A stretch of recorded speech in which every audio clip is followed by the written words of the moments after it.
Moikka!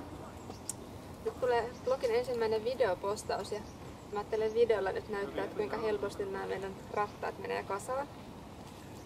Isompi poika lähti omiin touhuisinsa, mutta vauva nukkuu vielä tuolla kopassa. Otetaan ensin toi vauvan koppa tosta pois. Ja täällä kummallakin puolella on tommoset pienet jutskat, mistä painetaan ja nykästään koppa. Sitten laitetaan varovasti se maahan, ettei vauva herää.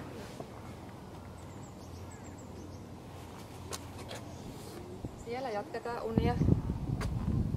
Sitten laitetaan täältä vauvan puolelta, nostetaan tää selkänoja ylös.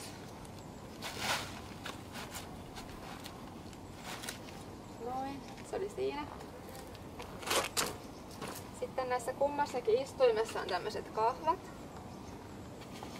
Kahvasta kiinni ja sitten nykästään ja nyt meidän rattaat on kasassa.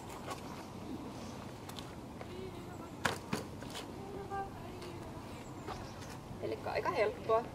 No, katsotaan nyt vielä, että kuinka ne menee kasaan ne rattaat.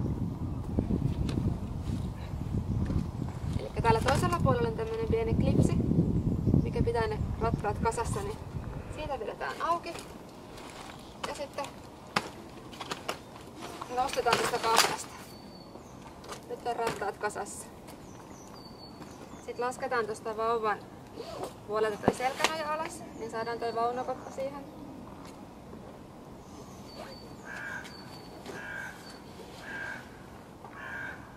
Koitetaan, ettei vauva herättäisi.